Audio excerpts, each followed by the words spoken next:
Imagine receiving a phone call, an urgent email, or even a heartfelt message from someone you feel you know, asking for help, promising a fantastic return, or threatening dire consequences. Your heart races, your mind churns, and before you know it, you might be on the verge of making a decision you wouldn't typically consider. This isn't about intelligence, it's about human nature. It's about the subtle yet powerful manipulation that fraudsters expertly employ. Welcome. Today, we're going to pull back the curtain on something deeply relevant to all of us, the science of scam psychology.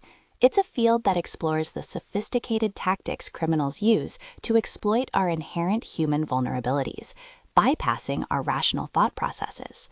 Understanding these mechanisms isn't about assigning blame. It's about empowerment. It's about equipping ourselves with the knowledge to protect our finances, our privacy, and our peace of mind in an increasingly complex world. Despite widespread awareness campaigns, scam victimization continues to be a persistent global challenge. This isn't because people are foolish, but because scammers are constantly innovating, becoming master strategists in what can only be described as psychological warfare. They don't just target money, they target our emotions, our biases, and our trust. And by understanding how they do this, we can begin to build a stronger defense. So, how do scammers actually operate? What are their tools? At the heart of it, fraudsters are incredibly adept at manipulating our emotions. Think about it. They might create intense fear, threatening legal action or financial ruin if you don't act immediately. They conjure urgency, telling you a limited time offer is about to expire, often using the fear of missing out, or FOMO. They tap into excitement and greed, promising unrealistic returns on an investment that's too good to be true. Or, perhaps most insidiously, they exploit our innate desire to help, our sympathy, by posing as someone in distress or a charity. Even loneliness and hope can be weaponized in romance scams, where a fabricated relationship becomes the pathway to financial exploitation.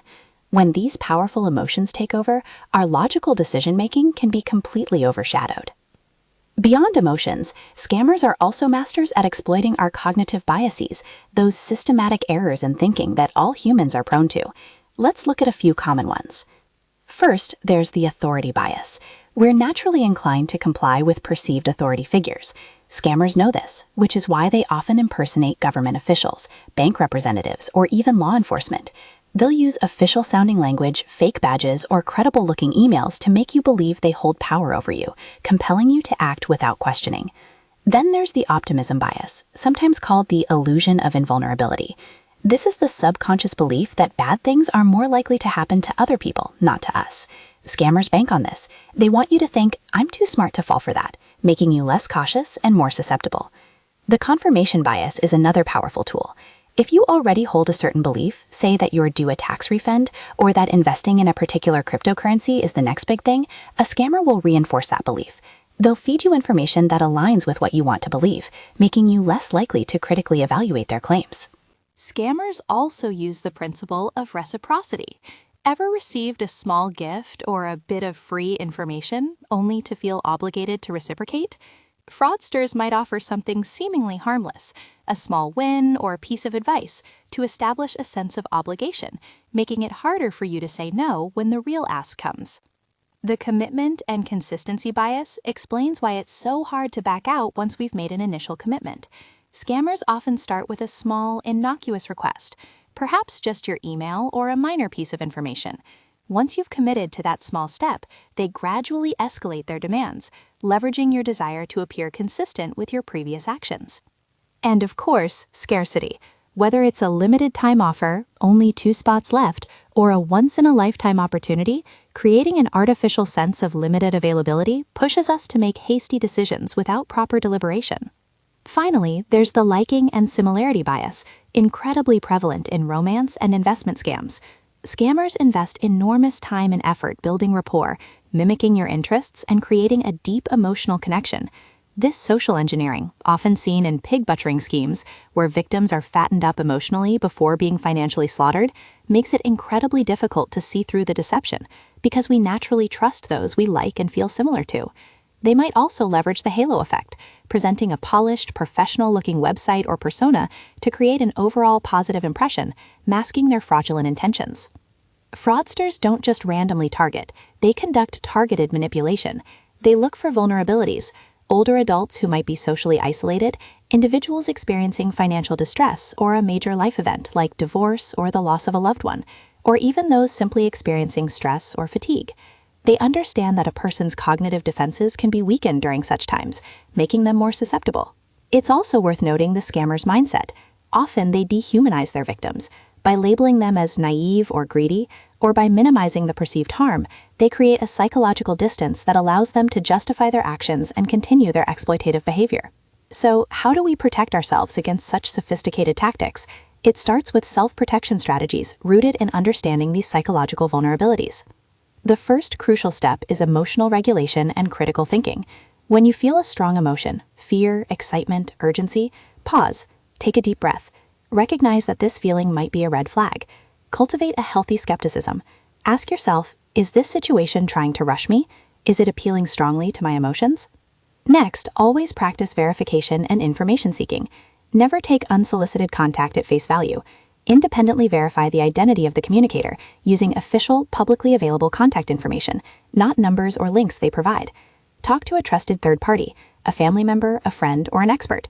A scammer will always try to isolate you and prevent you from seeking external advice. Implement structured decision-making, especially for significant financial choices. Don't make big decisions on the spot. Take time to research thoroughly, weighing both the emotional appeal and the logical facts.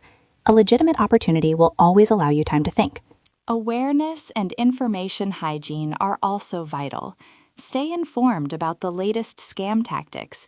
Consumer protection agencies, financial institutions, and organizations like the Global Anti-Scam Organization, GASO, regularly publish alerts. Be mindful of your digital footprint, limit personal information shared online, and always use strong, unique passwords. Finally, develop assertiveness.